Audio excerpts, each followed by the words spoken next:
Et vous pouvez le remercier. Sans lui, c'était la défaite. Sans lui, c'était même pas la 4e place que vous visiez. Parce qu'on vous l'a dit, il n'y aura pas de back-to-back. Je parle dès maintenant.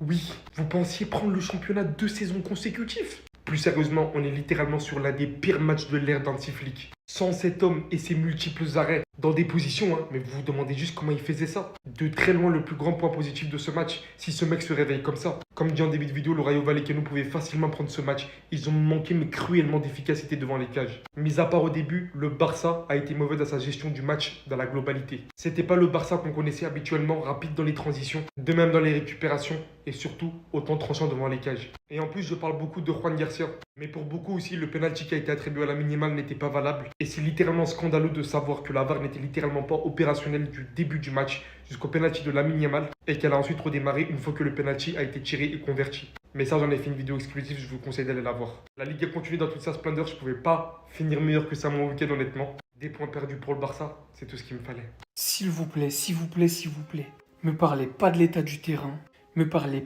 pas de la VAR, me parlez pas de penalty, pas de penalty.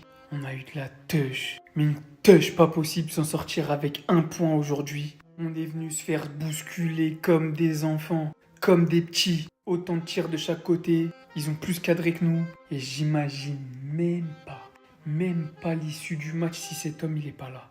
Alors que ça aurait pu se passer autrement.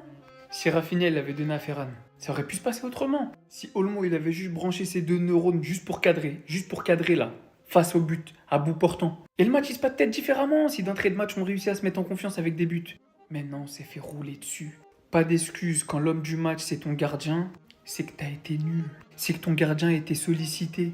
En intensité, ils nous ont mangé. Techniquement, ils nous ont mangé. Dans l'envie, ils nous ont mangé. L'ambiance du stade, pas possible. Donc ouais, aujourd'hui, venez pas chercher d'excuses. Il y a des matchs comme ça. Il y a des matchs où on est bon, on est la meilleure équipe du monde, on crie sur tous les toits. Et il y a des matchs où tu pues la merde comme aujourd'hui. On a pué la merde. Et je le répète, le point du nul, pour le match qu'on a sorti aujourd'hui, c'est déjà beaucoup. Coucou les Barcelonais, je suis là, ici présent. 5h37 ici en Malaisie. Je vous ai attendu de pied ferme parce que je le sentais les gars. J'ai tout misé sur ici. D'ailleurs pour commencer le débrief, ici il fout droit Gavi. Voilà, on commence doucement. Mais les gars, quel plaisir. Ça va permettre aux Barcelonais de redescendre sur terre. C'est très important ça. Parce que vous étiez tous en train de dire ouais remontada. Pas de remontada. Vous êtes fait démonter pendant tout le match par le Rayo Vallecano. Le Rayo Vallecano méritait de gagner ce match. Votre gardien qui vous a sauvé. Ah non, c'est même pas eux. C'est les joueurs du Rayo Vallecano eux-mêmes. Parce que pour certains, c'est des idiots. Ils frappent sur le gardien. Ça me fait plaisir que de plus en plus, des équipes comprennent le système du FC Barcelone. Le Rayo Vallecano a compris quand il fallait partir pour pouvoir mettre en danger cette équipe-là. Plein de joueurs du FC Barcelone, en termes de placement, ça a été mauvais. Alors pour certains, vous allez me parler du turnover. Dans tous les cas, le FC Barcelone ont des joueurs qui sont supérieurs à normalement cette équipe-là. Cette équipe du Rayo Vallecano, elle s'est battue avec le cœur. Il y a plein de dossiers que je veux commencer à ouvrir du côté du FC Barcelone parce que j'ai été très patient. Très patient. J'attendais juste. Quel plaisir. Et ma hate watch, elle a enfin marché les gars. Ça fait plaisir, c'est délicieux. Le Real Madrid est devant le FC Barcelone et ça va continuer ainsi. On va rester humble, tranquille, dans le bien, dans le bueno. Simple. Bravo, félicitations.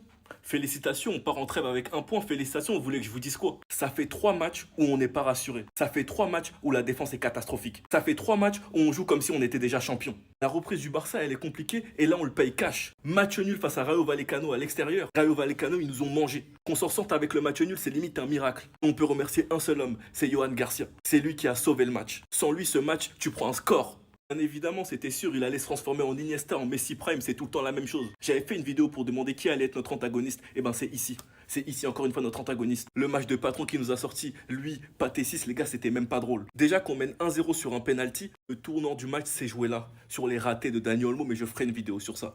On encaisse sur corner pour pas changer coup de pied arrêté. Un marquage totalement inexistant. Le match de Lamine Yamal, de Eric Garcia, de Koundé, il est dégueulasse. Le match de Olmo, je préfère même pas en parler. Le match de Rafinha aussi. Les gars, nos prochains matchs, c'est Valence, Newcastle à l'extérieur. On affronte le PSG, les champions d'Europe, le 1er octobre. Le 1er octobre, on les affronte. Avec cette mentalité, avec cette défense, on ira nulle part. Enfin bref, sinon vous les gars, vous en pensez quoi? Ramenez sur Snap, on s'ennuie.